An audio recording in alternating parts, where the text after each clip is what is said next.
Hi, everybody. Welcome to Fight Net Radio. Lee Honish, Andrew Lapche, Miguel Antonio Barragan, bringing you the wonderful world of boxing. The key word is boxing.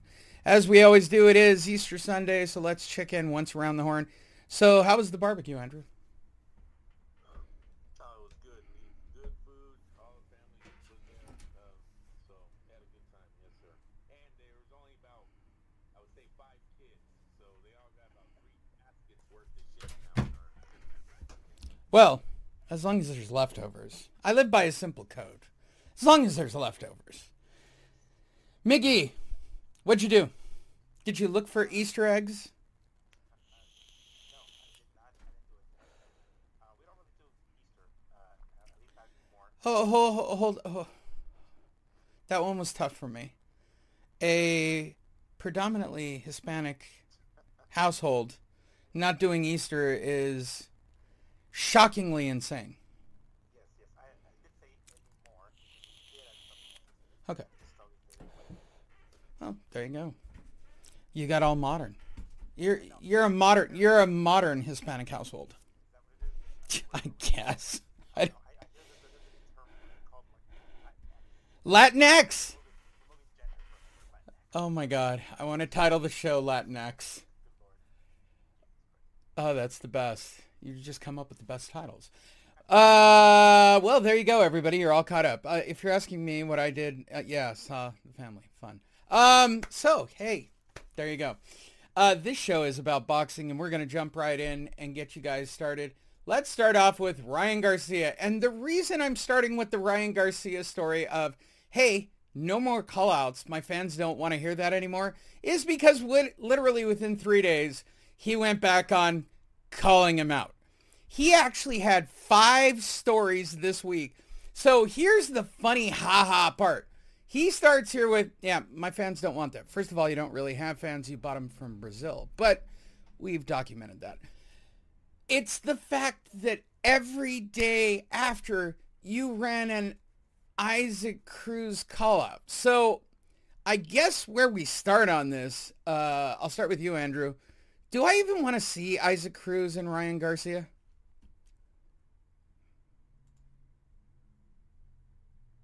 No, Andrew. Oh damn! Did we lose him? I don't know. It was shocking. I'll start with you, Miguel. Do I want an Isaac Cruz Ryan Garcia fight? We absolutely want the Isaac Cruz and Ryan Garcia fight. We want, I mean, let's be clear here. We want to see Ryan Garcia get roughed up, right? We want to see it happen. It sort of kind of happened against Luke Campbell, right, where he got dropped. But realistically, like a guy who's kind of has that rough and tumble kind of Cruz style, right, pitbull style, coming in very, very Tyson-ish, I guess, or Tyson-esque. Not as technical, of course, because he does swing for the fences every time and he misses like a motherfucker. I think Cruz is just so used to facing guys much taller than him that sometimes he just swings like directly above his head, expecting to land on the guy's face, which I'm sure we'll get into later, which he hella missed a lot of shots on with Gamboa last night. But anyway, yes, I would love to see this kind of matchup again. We are talking about top lightweights fighting one another, and this is exactly that. So yeah, and I don't know where it lands on the scrap meter per se, but I think it will be very entertaining. I would love to see how Ryan reacts to a guy that's coming forward like that, a guy that he probably can't stop with just one left hook. You know, I want to see how his speed comes into play here. And by that same topic, Cruz, I want to see how he reacts to somebody who's a lot faster, someone who's probably going to be able to backpedal better than Gamboa did. But yeah, I for one am totally down for this one, and I would sure hope that you two are because yeah, this is going to be one of those fights that you don't want to miss if it happens.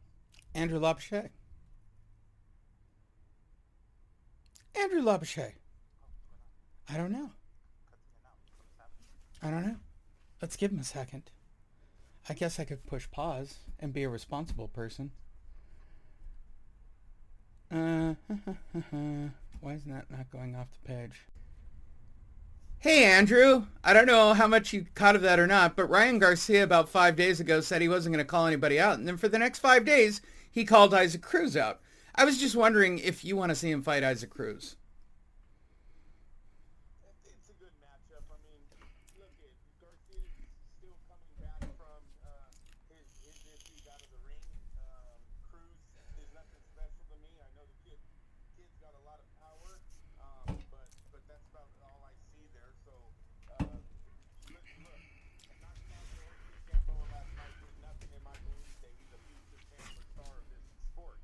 That is a young man in Gamboa that has been dropped 17, 19, no, it might have been 19 times in his last fight. 19 times in his career he's been down. That there's no reward for beating him last night. That was a bogus. That was a warm up. That was a sparring match. So yes, Ryan Garcia could fight him. That's a decent fight for his comeback. There you go. And that's what he is. And make sure you guys hear that. That's for Ryan's comeback. That's all Cruz is to me. Miguel, Yes. did you want to comment on that? I felt like you had a come back on that one. I don't know. No, I think like not really like a comeback, but I think Cruz is whether he becomes a champion or a star is one thing, but for him to fight top dudes at 135, I think he belongs up there. Yeah, he's not the most technical dude, and yeah, he's probably gonna get hit a lot, but really he's got that the great equalizer, that power, and I would love to see how Ryan Garcia reacts to somebody. Namone's got that kind of power. He's gonna have that dog kind of bull coming right at you. He's gonna get aggressive. He's gonna get mean, and that's the kind of fight that I want to see Ryan Garcia in. Something tells me that he's not gonna get past him. To be honest, I wouldn't be surprised if he shrinks. He will. We don't know where his mentality is right now.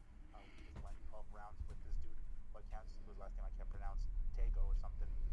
So I mean, I would be down to watch this one because I do consider Cruz one of those guys up there. I don't know how he's just an opponent per se, because yeah, maybe his fight with Gamboa didn't improve much.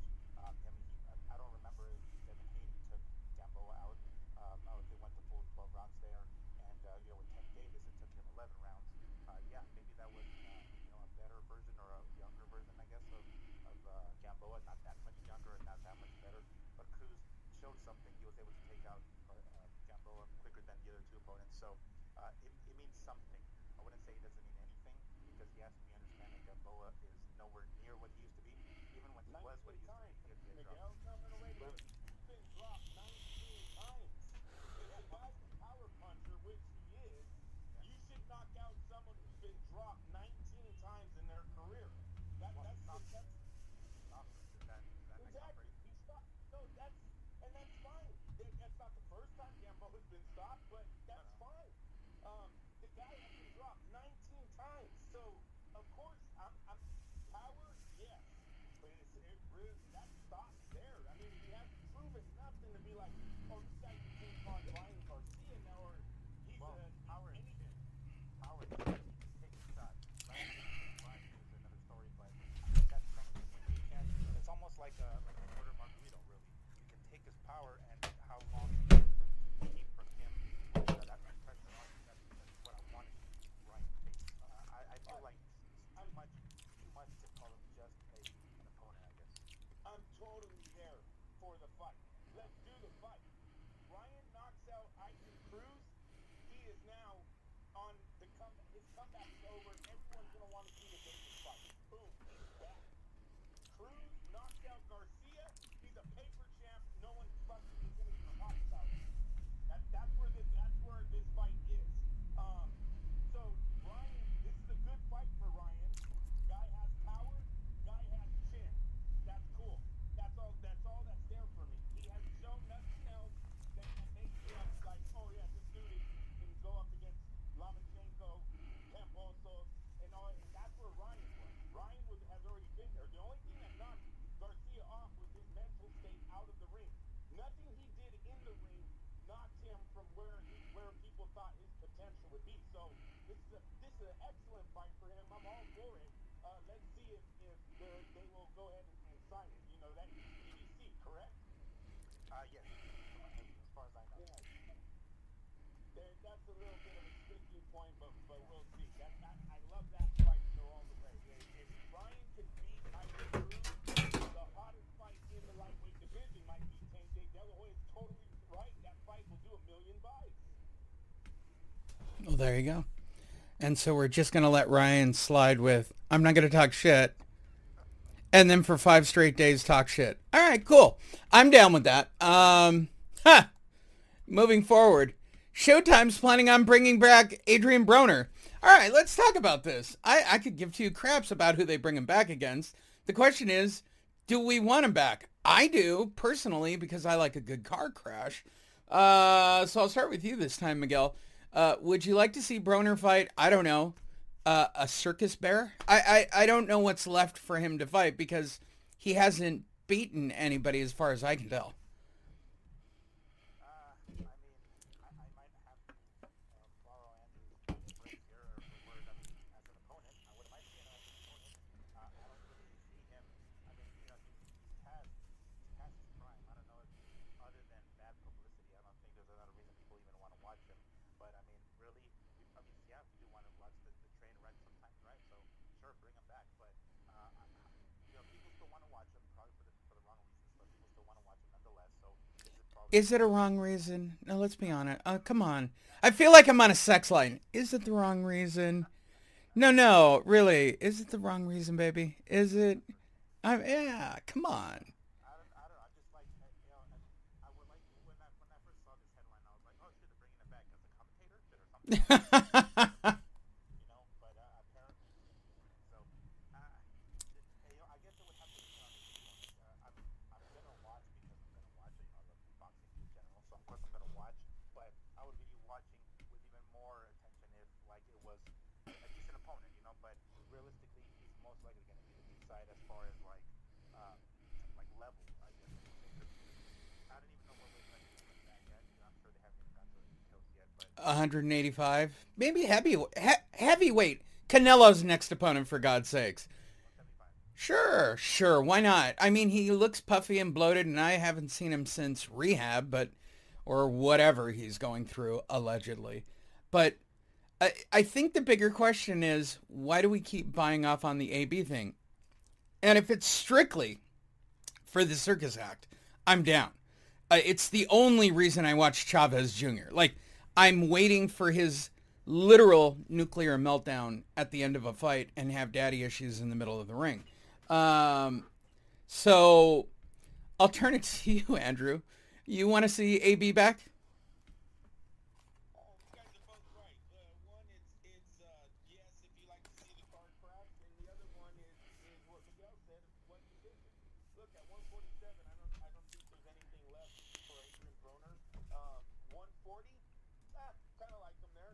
There's some potential fights I think he can still do there as long as he's dedicated to the sport again. The guy has talent before. In the weight division, he can probably still give a good fight or two left in his career. So, yes, him at 140, I wouldn't mind seeing a matchup or at least a try at a comeback. And like for what you said, too, even if it isn't a successful comeback, he's probably going to put on a great show build up to the fight. All right, let's move forward. Oscar De La Hoya says Jake Paul is the real deal. He can be world champ. Now, there's a follow-up story where Jake Paul douchily said, yeah, no, Oscar's right. Wow. I don't know who's paying who's blowing who in this scenario. I guess my question, Andrew, have you seen anything that makes you believe what these people believe? Or is this just payola to get a guy who's going to get 1 million views? That's probably what it is. De La Hoya is just trying to get one of his fighters on a Jake Paul card to try to, build some more, get some more viewership on his fighters. I don't see anything else happening here. Jake Paul, where does he fight at? What division is he supposed to be in the boxing? 175? I want to say 175 or 185, like a light heavyweight, I think. Well, I think it's like cruiserweight basically. Like I think didn't he fight like Canelo setup. Oh. like 190 or some shit? I mean, not that he looked great. He looked kind of soft, but so he was in good shape nonetheless. But I could have sworn his fight with Tyron Woodley was at 190. So it sounds like cruiserweight to me. Yeah, and this is a bullshit. Can I say that I'm actually jealous of his hat? Like, I would love to do Make Boxing Great Again just to piss off boxing fans. I mean, he clearly is just sticking a spoon into the side of the sport just to grab views. I mean, Good for him. I mean, from a marketing standpoint, the dude, I want to believe he's either the most epic douchebag ever, or he is the smartest marketer I have ever seen in my entire life. And I can't really decide at any given point. And looking at that hat, Until he truly crosses over, B, I think he's just a good marketer. He makes good money in his market, his fan base, which is no knock. He makes millions of dollars. That's fine, but he's not this crossover. Everybody talks about baseball. You know, in all the urban neighborhoods are talking baseball, and all the rich neighborhoods are talking. No, you don't see that. So he has his own market from his YouTube videos, and he's riding that wave. Hats off to him. Now, with that being said, the only thing he's done in boxing is fought in the ring. He has fought no boxers. He's fought no ex-world champs. So until he does that, he's not a real boxer. He's a celebrity who's boxing in a ring against MMA guys or whoever else they're putting in the NBA star. They fought one of those guys. Whoever they do on that. His brother fought a boxer and didn't win. okay, is this the one that wants to fight the Fury, or is it the other? Like, I can't keep all right, so if he fought the lesser Fury and was decisive for you, Andrew, yeah. Yeah, that's a decent league. Hey, he fought a professional boxer more than I ever did, so no, hats off to him. If he fights Fury and beats him, Fury's undefeated, man.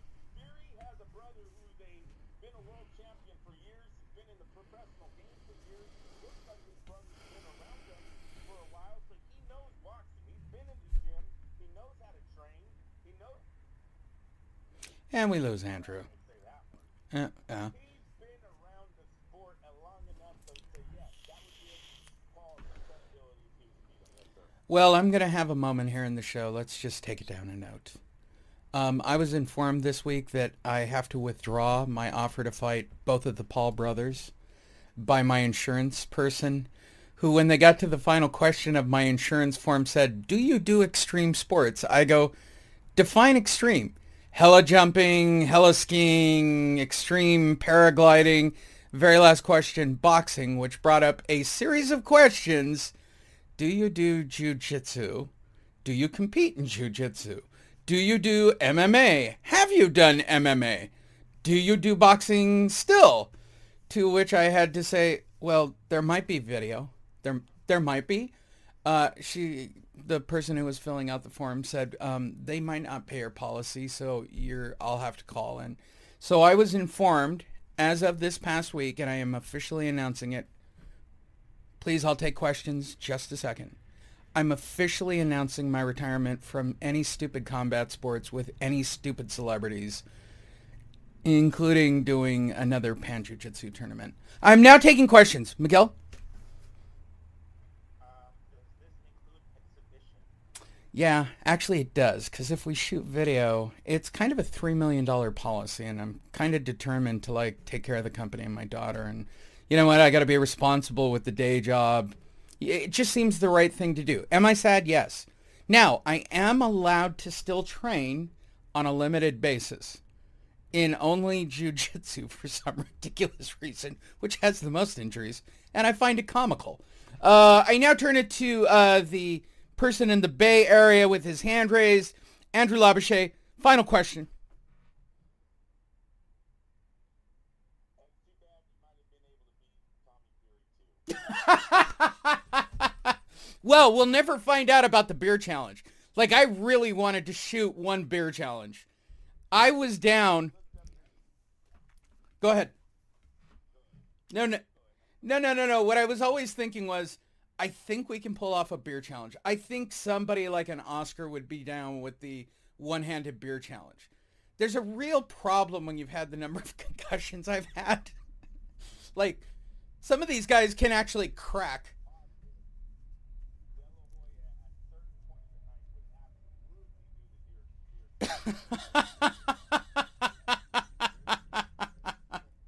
Well, I have to say, for all of you longtime listeners, you will never see a live beer challenge. I will recreate Oscar's birthday cake. I'm allowed to do that. However, anything that involves me on video getting hit in the head once you buy a $3 million policy to take care of your daughter who's off to college. I got to be perfectly honest. Peace out, people. Peace out. It was cool. Good run. No more stupid stuff. So, thank you, Jake, for giving me this. Uh,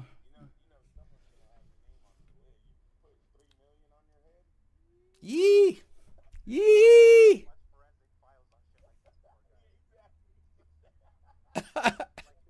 Well, we've got video now, right? So now we've got video of it. Killian's missing. 3 million is missing.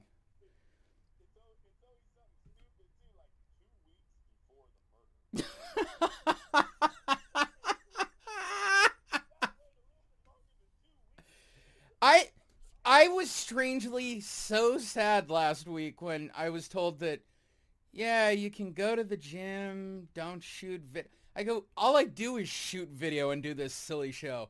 And my person who's writing this up going, yeah, no. Yeah, like, you got to be, like, pretty for real about life when you start doing policies like this. I go, for what? So one doorknob on this, like, listener, like, figures out how to, like, forge my daughter's social and take all the money? Like, explain to me how that's gonna work. Like, oh, well. But, hey, Jake and whatever the other Paul is, it was legit. I mean, oh, my God, Jake Paul and the Beer Challenge. How freaking great would that have been? Oh, well, let's move forward. And thanks for everybody listening to my retirement. Yeah.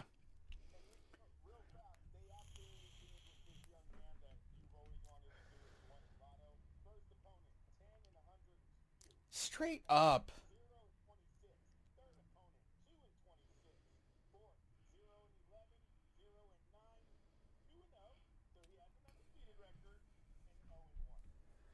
Miguel knows this. I was calculating doing this for one last run. We've talked about this. It's all over. There's no beer challenge. It's over. Turn the lights off. It's time to go home. Oh, well. Oh, well. It would have been fun to watch me do one last run of stupid shit, but apparently I retire from doing stupid shit on Fight Net Radio. Hey! Eddie Hearn prefers to stage Joshua and Usyk in London, but says Team Usyk wants to maximize revenue. All right, so last week it was announced. This is for real. They're bringing him back from Ukraine. This is really going to go down. They haven't picked the venue. This is really officially a thing. So who cares what Tommy Hearn says? And by the way, thank you, Tommy Hearn, for the interview. I'll start with you, Miguel. Where's the best venue to restage the match?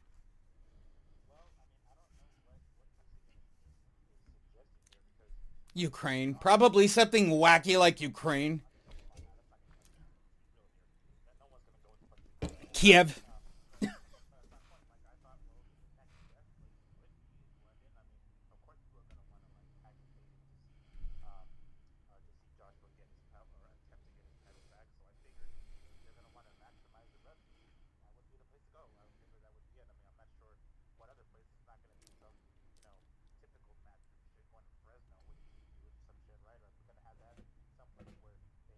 Barstow. Barstow's available.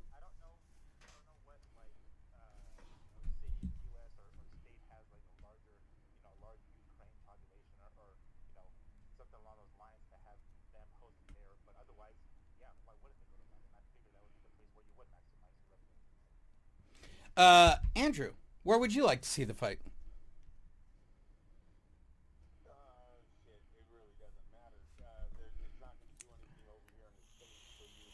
What? Are you joking? Yes, the rematch.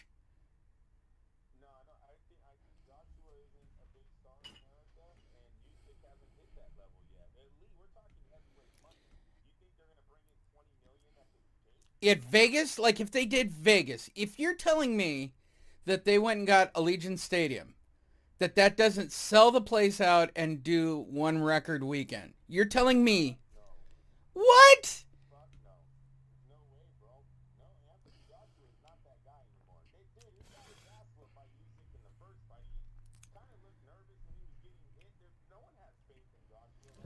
He's his last fight, Usyk is a rock star in the boxing world for fighting, and he's a war hero now. Are I don't you? know if that I don't know if that heavyweight price is. You're still talking $20,000 front row seats. Is really is the music world going to show up for Usyk? Is the Hollywood going to show up for Usyk? I've never seen it. We have yet to see it. It didn't happen at their first fight. Now in the UK, yes, these guys have a fan base. Even Joshua does out there. Maybe even in Dubai. Now the thing about the UK, I don't know what their prices are. I, their pay-per-views don't do as good as they do in America. Okay, and they've had some big names. Lennox Lewis is a huge name. Tyson Fury is a huge name. These are crossover stars. Yet their pay-per-views don't match that of, like, say, Tyson and Evander Holyfield would generate. So over there, they might pack 90,000. I don't know. I've never heard anything about their live gate. You've never heard, oh, the Tyson Fury Vladimir Klitschko, that's up there with the World Cup. You know the World Cup in the '96? Yeah, they did the same about numbers in the live. I've never heard that for any of their boxing matches over there. So they put in a lot of people in the stadium. I don't know what the prices they're giving for those tickets. This Tyson Fury fight, this is another one that we can gauge off of. This thing, they sold 94,000 seats. You think they would have made 20, 30 million at the live gate? You think that's what it should be? I haven't heard one thing about the live gate total yet over Well, there. because they have to pay people. We learned from Showtime and the PBC you can't disclose numbers because, they're payouts. I just don't. Which, by the way, is the most deceptive sentence ever uttered by a boxing promoter. Yeah, because Top Rank does. Top Rank has released numbers. Las Vegas releases numbers, so we have seen live gate numbers for boxing matches. The Tyson Fury Damian White, it'd be nice to see what 94,000 seats looks like as a total on the dollar bill. No, Usyk Joshua, that is a no for America. They have to keep it over there for this thing to have to make serious money, maximize their income has to stay in America. Am I wrong to think that the last time we actually got numbers was just HBO after a pay-per-view? Like, they were the last of the Mohicans when it came to releasing? So, you'll do Canelo over at DAZN / Eddie Hearn, but you won't do Joshua Usyk? I mean, that's a little sketchy. No, I understand what you're saying. It's selective. They showed Canelo Triple G numbers. We've seen their live gate numbers. Um, Hell, I don't know when's the last time we've had a fight that's generated the whole world's attention. Is it really? Maybe Tyson Fury versus Wilder. They released those numbers. Matter of fact, they did release those numbers. The Wilder versus Fury was released as I well. think Top Rank was the promoter for that Yeah, fight. Top Rank was the promoter. I mean, still. The PBC was the first promoter, and we didn't, as I recall. But no, I hear what you're saying. It's selective in boxing, right? So you're only going to show your A plus on the test, and you're going to kind of shove your F minus under the desk. So cool. I mean, Bob is the last of the Mohicans when he'll look into the camera and that was a single. What does that mean? You just had Manny Pacquiao fight. It was a single. What does that mean, sir? Fuck you, good night. What? Like, I mean, that's kind of the best part of Bob. We made money. It wasn't. I'm not like buying a home, okay? Fucking tremendous. These promoters are tremendous. They're all. I'll say it, and it might cost me later. Generally speaking, well, I've got two of the promoters I want anyway. Most of you are freaking scumbags. Like, you guys just paint pictures with PR and media that it's just am I wrong about this, Miguel? Like, every time I see a story like this, I'm like, jeez, just be transparent. Like, stop treating boxing fans like morons. Well, there's no way they're going to be transparent. I mean, we can just forget about that. That's just mostly, what is it? It's a lost cause. There's no fucking way they're going to be transparent. We know, like, there's stuff that we know that not many people fucking know. So there's no way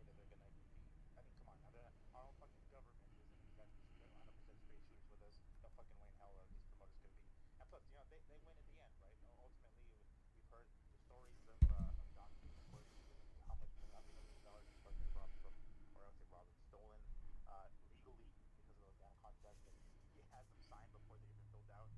So hey, promoters win in the end. No, there's no fucking way they're going to be 100% on it.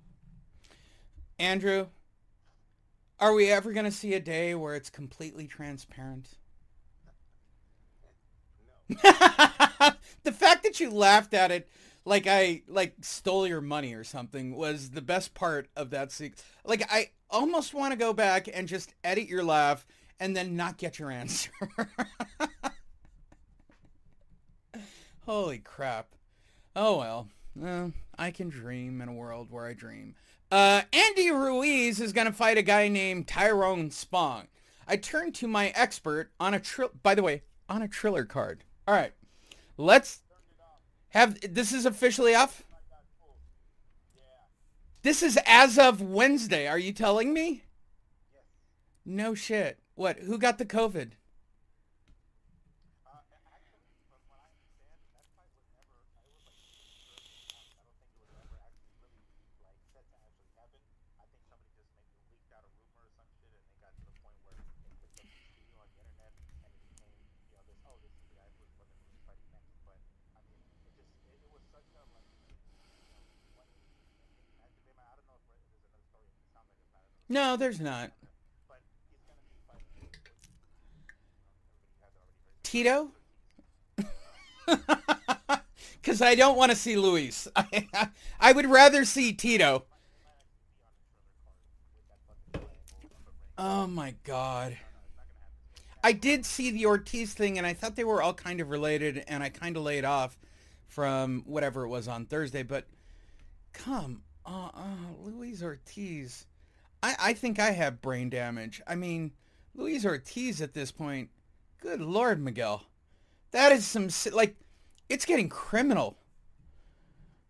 Well, okay, so yes, it's probably not a great idea because I'm not sure how much credit Luis is gonna be if he beats him. And I say if because yes, Luis Ortiz is coming off a win, not a huge win. I think it was Charles Martin, I think, who he last beat. So it's not like he beat a big name per se or a former champion. As a matter of fact, no, I think Charles was a former champion. But anyway, my point is he's not exactly a top dog in the weight division. He's kind of around that area. People know who Ortiz is, and they know his story, whatever, right? He's 40 some odd years old at this point, so I'm not sure how much credit Luis is going to get. But nonetheless, he is fighting another name, right? He's coming back. Really? Really? Is it not a stretch to say Luis Ortiz is a name? I mean, he's got a name, but... He lost twice. He lost twice to fucking Wilder. So if nothing else, people know who the hell he is to some degree because of his defeats to Wilder. So yeah, it's not like he's a total. It's not a hardcore fan, to know who the hell he is. It doesn't take hard to realize who he is. It's not that obscure. So hey, this is something. This is a step forward for Ruiz. His last fight, I think, was against Ariola, if I recall correctly. Correct. This is a step, right? He's gonna fight. The pay-per-view of Mexican Americans, or Mexican, I think they both declared themselves Mexicans for the fight. For that night, yeah. Yeah. So I mean, hey, I'm sure it's going to be a decent fight. I won't call it a good scrap. It won't fall on that either. But it's going to be an okay fight, and it's going to be a good one for Ruiz because I feel like he's winning. But hey, have ourselves a wily veteran and southpaw and naturally taller or naturally bigger. Who the hell knows? But I'm saying I see Ruiz winning this one. Nonetheless, I think it's going to be a pretty decent fight. Andrew, are you interested in Luis Ortiz? No, listen, if the fight's on Showtime, I would watch it. Oh, it's pay-per-view, totally pay-per-view. Oh, yeah. Should we bet? They might hold off to the pay-per-view just because of the Ariola Ruiz pay-per-view that seems like it didn't do anything. Luis Ortiz isn't that far off of Ariola. I don't see fans being like, yeah, I'm not betting down. Unless that undercard has, Charlo versus Benavidez on the undercard, maybe something like that could make a profit, turn a profit. But with the PBCs, the way their undercards are, and them just trying to put this as a main event, I don't know if they would sell. It when that thing got announced, it backfired on them big time. Everyone was talking shit about that fight. They were saying, how could Ruiz agree to take on an opponent like that from where, just a few fights ago he's the heavyweight champ of the world, and now he's fighting some MMA, slash, what is he, kickboxer, MMA guy. He's primarily kickboxing, but he experimented in MMA a little bit. Yeah, so no one took that fight serious. It probably wasn't going to sell. Triller's already been eating their ass on a lot of these fights, so they might pull that plug real fast, thinking they weren't going to get sucked into another trap. With that being said, El Henry Ortiz, you can go back to Ortiz. The fan base will come out and watch that fight. And that's why I'm hoping he sticks it on Fox or on the other outlet that they have. Showtime, there you go. And Showtime seems like a perfect fight for them.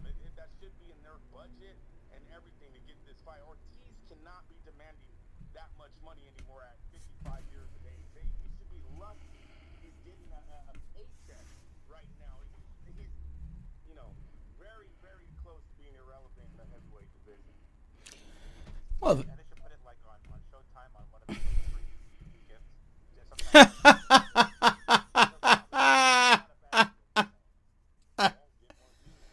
it's hilarious. All right. Next week, Dillian White, Tyson Fury. So let's talk about the lead up. Wait, I'm ready and looking forward to seeing everyone on the 23rd of April. Well, welcome to the party, asshole. They're expecting 94,000 people and White finally coming out of the closet.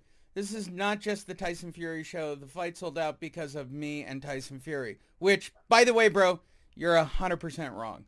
You didn't do a press conference. You didn't show up during training. In fact, I'm not even sure you trained. I mean, yeah, you got 94,000 people and kudos.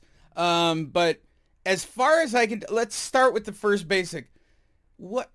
And there was another story from Tyson Fury saying, I'm good with it.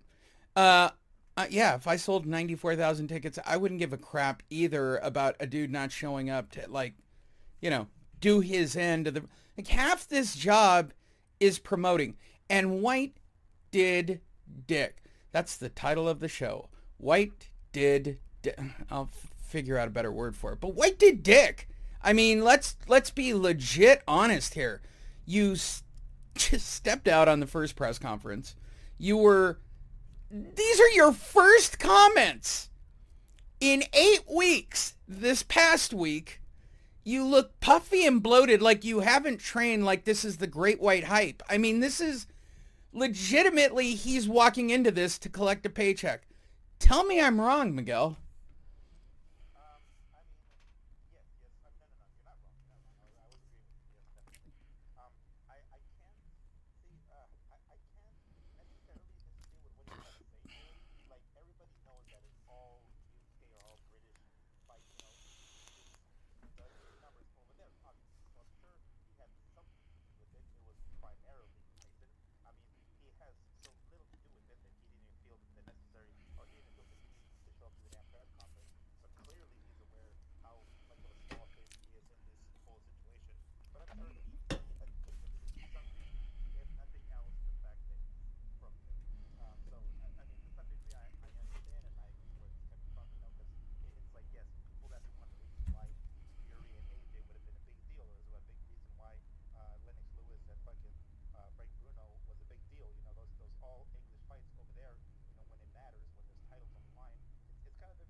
Andrew, let's talk promotionally. It's comical. Like, I've never seen a fighter do this crap ever. One thing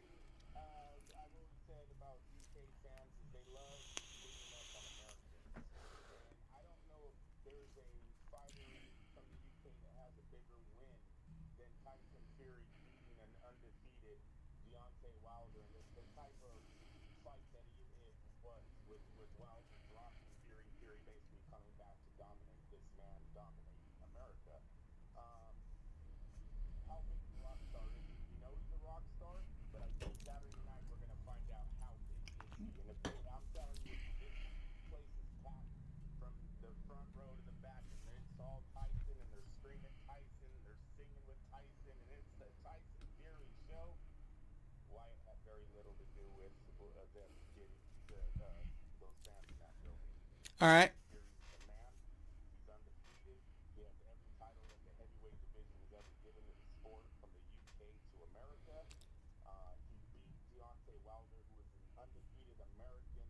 Look, Lennox Lewis never did that. Holyfield's not undefeated. Tyson's not. Tyson's a fucking image of himself, a shell of his former self when Lennox Lewis beats him. So these were big fights. But I don't know. Tyson Fury might already hold that title as the number one, who defeated the number one American from UK soil. Might already belong to Tyson Fury. He has a pistol win on him too. This is the Tyson Fury show. We'll see how big it is on Saturday. All right, which takes us to ultimately what we all must do. I will start with you this time, Andrew. Let's just pick the round. All right, we all know Dillian White's going to lose. So what round? Shit. I'm gonna go middle round. I'm gonna say Tyson Fury's gonna put on a show and outbox Dillian White into submission. I don't see him. I don't think he's gonna risk it. He can dance around this man. He has the height, the reach, and the speed movement to keep him busy. So I look for Tyson to do that, wear him down, stop him in the middle rounds. I turn to the scrap meter. First of all, will it be a scrap? I don't think so. I feel like Tyson is going to make White miss. It's going to make him look like he's swatting at flies quite a bit, at the very least, at the very beginning. Because, as Andrew said, you don't really... Fury doesn't want to risk anything, catch up anything from White early on. He's going to be fresh, he's going to be powerful, he's going to be sharp at the very beginning at least, so there's no point in risking it. He's going to dance around him for a little bit. He's going to try to make him get tired, swing for the fences and miss. So that's most likely going to be like the first half of the fight. So when you have half of the fight, not too much action, hardly any exchanges, I really won't land on the good scraps either. So chances are it's going to be, I think it's going to be late. I want to call it middle round. I'm going to say 9-10-ish, because I do think that White is going to, or Fury's going to let White get like hella fucking tired and then seal the deal. So I'm thinking 9-10th round. It's gonna be TKO. I think at some point White is gonna hit the canvas, but when the fight gets stopped and the referee jumps in, it's gonna be White up against the ropes, like halfway falling over the way Gamboa was last night. So he won't be completely knocked the fuck out, but yeah, 9-10 TKO for Fury. All right, what everybody cares about, the guy who's the most accurate better on the team. Hate me if you must. I'm only good at one thing. Like, I have one other good feature. Number one, I would bet the KO straight up. If I can get as close to even money on that, that would be my bet, because I know the lopsided. What I was trying to check was, how lopsided are they at this moment? Usually they're really lopsided. For the last time we checked, it was horrific. In fact, I'm gonna guess he's at least, at last look, a 4-1. He's got to be a 4-1. He's got to be at least 4-1 without me even looking. Let's see. I guarantee he's plus 17, or it's gonna be great. Yeah, 4-1. Nailed it. Look at me.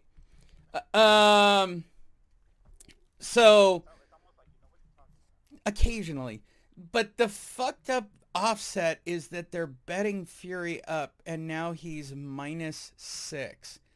God damn. That's a big number, kids. Bet the KO. That's a no-brainer. If it were me, always take the unders, and if I can get close to even again. You're not going to get to parlay that unless you're Sam Navajero in Australia, so I'd parlay those two. Then, if I was going to be the big dog on this, I'm going way out on a limb. Rounds 2, 3, and 4. I don't know what the odds are. My pick would be 2, 3, and 4. Straight up. And there you go. I mean, the easy money here, if you could parlay like on Bovada and they'll let crazy things happen, I would do KO under. No doubt in my mind. And I guarantee the unders are probably 6.5. They don't put them up here, but clearly it's right around there. Good God. Plus 400 minus 6. God, Dillian. Nobody believes in you, bro. Nobody. Which takes us to what could have been the most epic night in boxing. Ugas suffers a fractured orbital socket bone. They didn't put that up there right, and that's why I was trying to say it correctly. It was a fractured orbital socket bone. That would be the thing, right? It's really fucked up. And in the loss, and vows to come back stronger. And no, you won't, but it's adorable. What you did do in one round was expose that Spence is kind of vulnerable to somebody who can punch. But when it comes down to it, you damage the guy, you win the fight, and Spence stepped up, I guess. I'm trying to downplay it because I've read multiple reports on this. I've watched it. I think he got exposed on some level. I think he stepped up after whatever that mouthpiece... Let's start with the damn mouthpiece sequence. I mean, what in the blue hell was going on with that, Andrew? Yeah, he was getting cranked on. It was like he was pulling a Corrales almost. Like he got cranked.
Miguel, your take on the fight.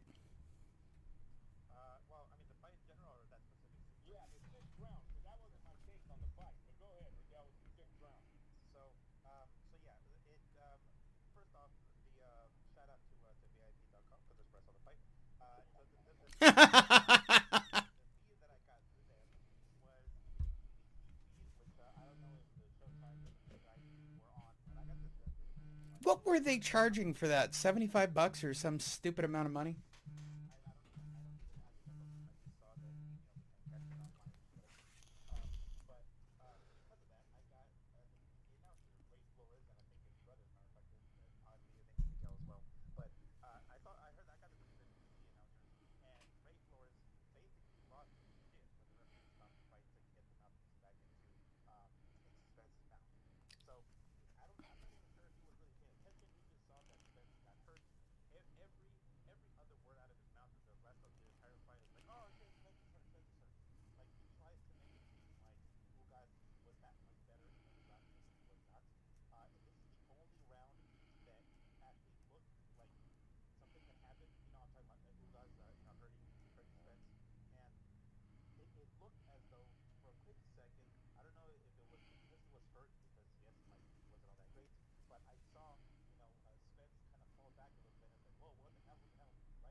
was fucking like jack shit in that Nothing. fight. He never finished. When I saw it, my first instinct was make it look good, but not too good. Yeah, right, right. Now he grabs him, he goes for the ropes, right, and then Ugas backs off almost like in a overly sportsman-like way, and be like, okay, yeah, I'll pause so you guys can have a break, and there's a lull in the action, and the referee could say he has an opportunity to stop the action so he can go ahead and put them out. Again, at that point, it was all done because even the second half of that round, Spence put it on. Spence was like, "Fuck it, I'm gonna take the round back, and he's gonna put it on Ugas," which he did. But it just looked like there was just so many people that were just doing the wrong thing. It was like, I'm not even sure if the referee realized the mouthpiece was out for a second. Spence trying to call his own timeout, when the mouthpiece was flying, and then Ugas trying to do the sportsman-like and like back off so they can have time to put the mouthpiece back on. Like, no, dude, this is your chance. Like, this is all the shit that you talked about, your struggles, coming to this country and all this. Everything was dependent on that one moment. You had this shot. This was it, bro. You fucked him up because he wasn't paying attention to Spence. I mean, you should have gone in for that kill. That was it. That was your last fucking shot, and he didn't do anything with it. So it seemed like the referee kind of lost control of the fight for a quick second. Things weren't really, working. I wasn't sure what the hell was going on at first, and on top of the fact that Rick Flores was losing his shit every other fucking second when the referee stopped the fight for the mouthpiece thing. But it seemed there was so much confusion that Ugas could have taken so much advantage of, and he didn't. Well, which takes us to the fact that, Listen, wait, yeah, real fast for all you Spence fans, PBC fans, anyone that thinks Spence is beating Crawford. Ugas was not special. The man has a record of 27-4-12. yep. 27-4-12. Okay, that is not a legendary record. Not by knockout percentage, winning percentage, and he has too many losses. He's not a legend. He didn't fight hella guys where you're like, oh no, he's been fighting for 20 years, the top fight. No, he has 4 defeats going into a unified championship match against Spence. This is not legendary. Spence did not look special last night. Nobody after the fight said that's your pound for pound champ. Nobody after the fight, besides PBC fanboys that always stick up for PBC fighters, are saying that Spence is going to beat Crawford.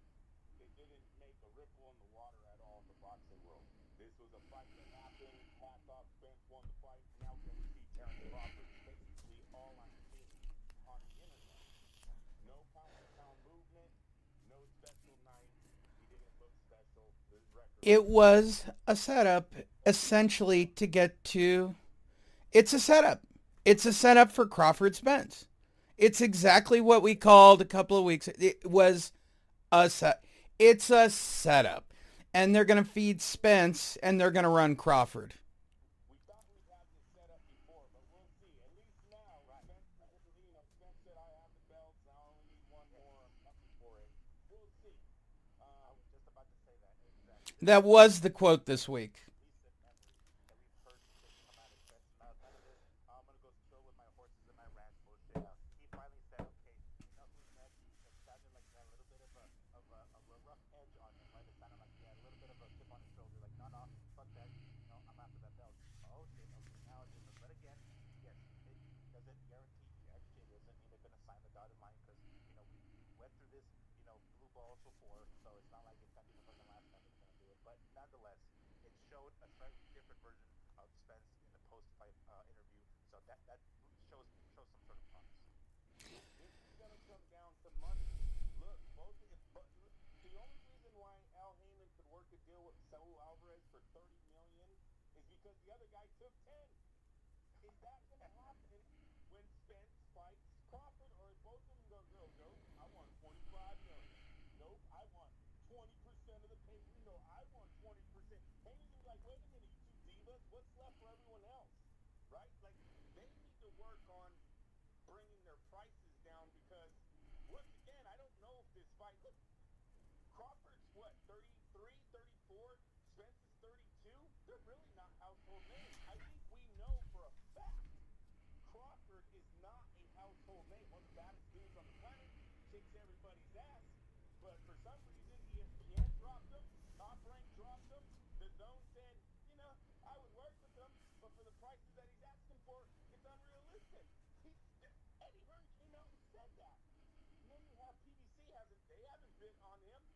haven't seen no major announcement. Al Heyman signed. You see the rumors, but we've seen no official announcement. I'm thinking that he's going to try to do a one-fight deal. He's going to try to do a Canelo-like deal, right? You just bring him in. You guys do a pay-per-view together. But that's where I think the snag comes in. What is Crawford going to demand? What is Spence going to demand? This fight is still not 100% guaranteed if it works. There you go. And that wraps up a oh-so-compelling week of very limited boxing stories leading into Fury versus White, which is incredibly lackluster, with a lackluster card, with even the promoter himself saying, yeah, well, we had to pay him a lot of money. We don't actually have money for the undercard. That was an actual story this week. 50 million guaranteed. And then to literally say, hey, sorry about the undercard. We didn't have any money to buy anybody. Well, at least it's transparent, buddy. Good for you, Warren. I mean, jeez. I mean, most people just fake it and go, don't sleep on it. Don't sleep on the undercard. You don't know. We got Nico Ali. Yeah, sure, I pay him $12 a fight. It's the grandson of the second kid to Muhammad Ali. You don't sleep on him. He's the next big thing until he loses. See, at least I guess I just want foreplay a little bit. I guess I've just in my old age. You gotta kind of get me worked up for the fight. I mean, this is it's DAZN, right? Tyson, or are they? Yes. Are they gonna do pay-per-view on this mess? I thought they did. I don't think it's going to be on ESPN Plus. VIPfrontrow.net. Proud non-sponsor of Fight Net Radio, VIP Front Row. Jesus.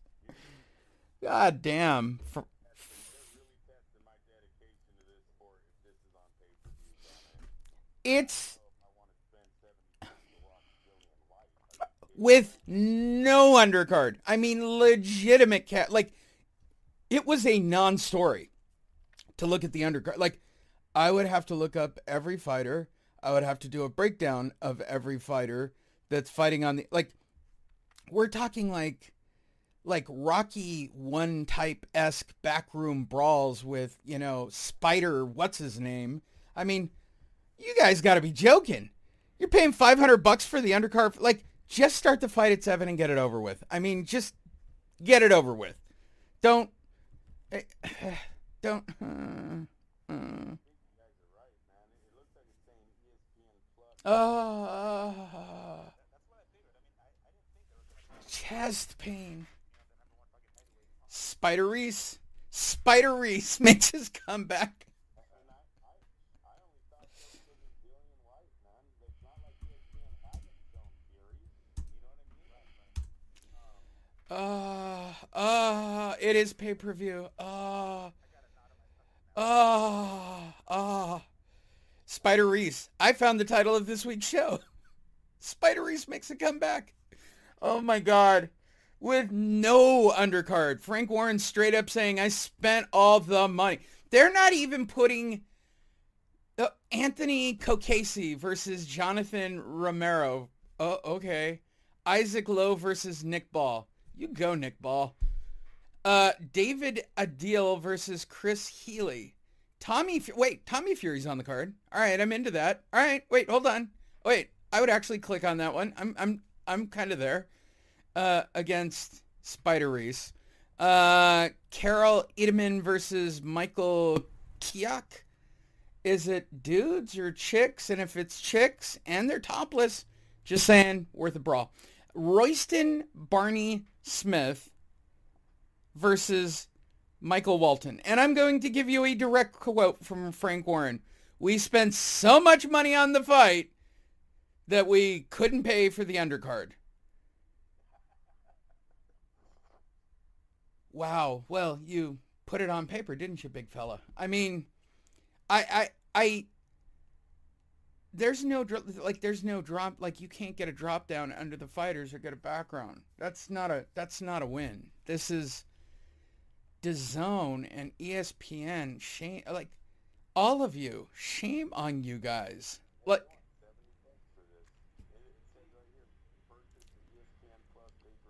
Uh, at 6 uh, p.m. And I last actually have a stomach ache. This last night, actually gave me chest pain. dude, last night PBC card, it wasn't the greatest undercard, we know obviously, but there was a lot of one-sided ass whoopings, and that was still fun to watch. So it was to some degree still okay, a lot of like little messed up beatings. But the undercard, a couple of fights were pretty on YouTube. That was kind of fun. So the undercard wasn't half bad, and the main event wasn't half bad either. Like I Now, wouldn't have minded for it to be Uh, whatever. I don't know if I still would have bet $70 for the goddamn thing, but 76.98 oh plus you got to buy the subscription to ESPN. oh gosh, now let me ask you one thing about the stoppage. Oh, yes. The stoppage. Was that all right? His one eye was closed, as it. we've seen now. Oh, you mean the COVID in his eye? Yeah, you're right. We didn't talk about the COVID in his eye. Apparently, he had a fractured orbital socket. To me, it looked like a dude with a closed eye.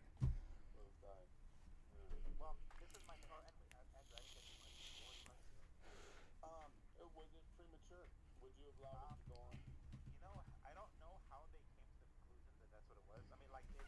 So this is the thing. When I see a closed eye, it looks like generally the swelling happens in one spot, either like where the eyelash is, or I'm sorry, the eyelid, or below the eye where they have a fat ass mouse and it's closing. Right. This swelling looked like it wasn't just under the eye, but it came around the socket to like where his eyelash or eyebrow was, because apparently he doesn't have eyebrows anymore. So wherever his eyebrow would have been, that swelling that kind of creeps around the eye like that, that does look like it's a fractured orbital socket. So you see how it goes completely around the eye. That looks a lot worse than it's just swelling on one area. So when I see the sort of swelling that surrounds the eye like that, it looks a lot more serious. So I don't think it was premature. I think they might have stopped it a little bit too late. There was a couple of times where he was taking some shots where I'm like, oh shit, he's hurt. You could tell it was very tender, right? Because any shot that would land there, he would lift winks and kind of back away. So it probably is what one. I guess they already got the conclusion, right? The X-rays, I guess that is what it is. So I don't think it was premature. I think it was actually a test Yes, because I'm sure he had COVID. okay, First of all, great observation. I did not notice the man has no goddamn eyebrows. I don't know why. Like, for what the hell? Did he burn him up? Was there pyro? Did I miss the first part of the fight? Did he like do a Goldberg into the ring and he burned off his eyebrows on the way into the ring, or did he shave them off like a alopecia? Oh wait, take your. Had him in the manual, All but right, I so don't have that. alopecia. Oh jeez. Oh man. Is that what it could be? I don't. I don't know. Can I get a picture of Will Smith slapping me for saying that Ugas should be in GI Jane? Take Ugas's name out of your mouth. Hey, easy, bro. No reason. I really didn't see the eyebrow thing until you said it. It's actually kind of funny. He looks like a serial killer. Um, well, and that takes us to the other thing that we didn't really discuss, which is, man, those scorecards after the fact look very extremely like Ugas had no chance at any like very pro PBC fight cards. Like I don't think Ugas actually understands that, dude, you weren't gonna win this fight. Like even if you, Wait a minute. He hurt him, and he hurt him twice in this fight. He had one eye, and he was saying no to the doctor, and that's what I think needs to. The fighter should have had some say in whether the fight being stopped or not. Ugas did not get dropped. To me, he did everything that deserved him to still continue. Listen, boxing is not an easy sport. This is why these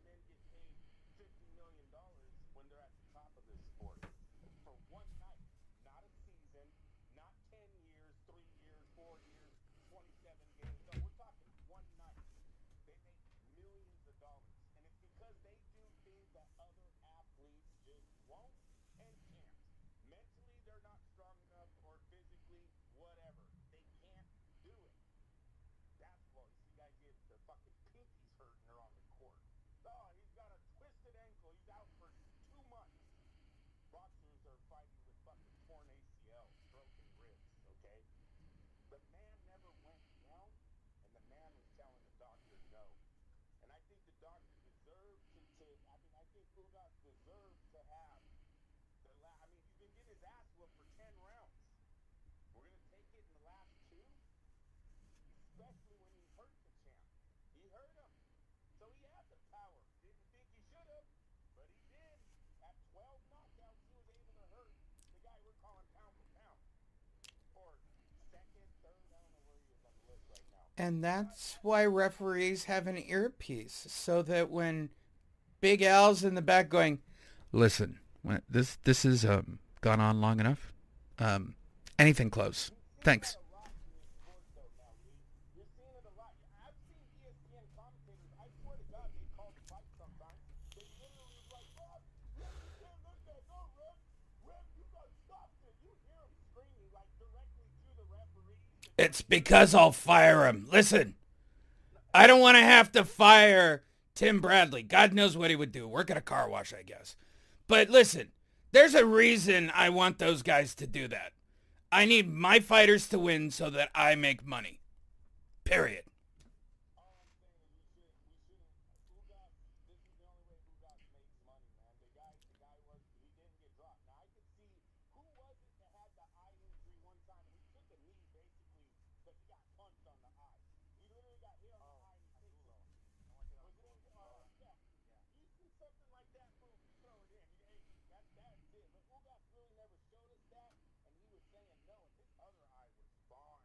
His other eye is fine. Well, without an eyebrow, but yeah. Guys fight with one eye. I don't know without two eyebrows. I don't know about the eyebrow thing is... I'm stuck on the eyebrows. Like, I really just didn't notice it, and I'm trying to work out a G.I. Jane joke with Will Smith slapping or something. Like, I'm looking for the joke. I just don't actually see it, and wow. He is... Wow. Hey, there you go. Fight Net Radio. Good show. We were happy to have you guys.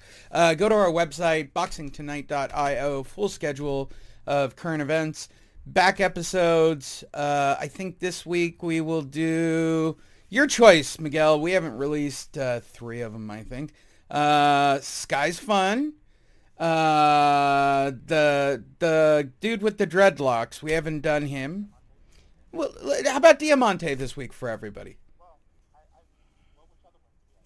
Quite a few, actually. I just keep leaking them out because I don't have any fights till, I think, 2 more weeks, right? The end of the month, I'm back out in Vegas, so...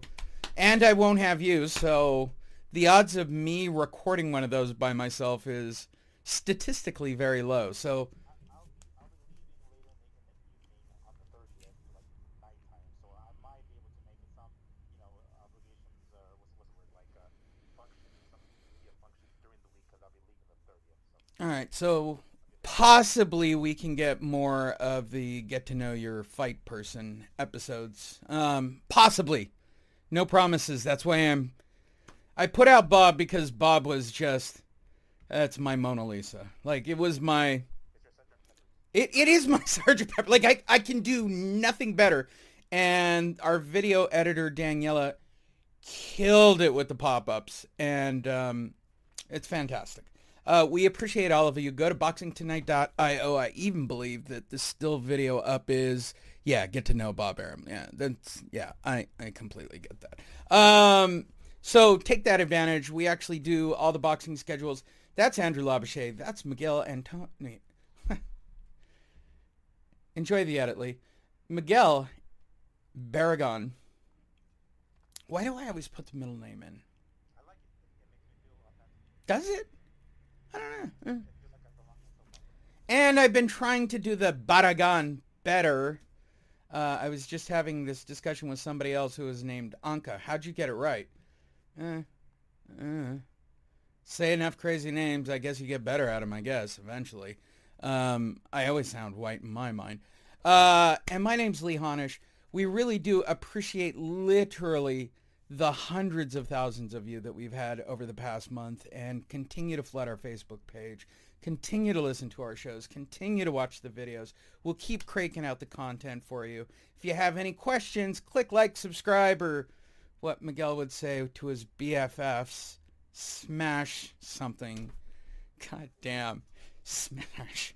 I feel so gay saying it. Oh, well. Thanks, everybody, for listening.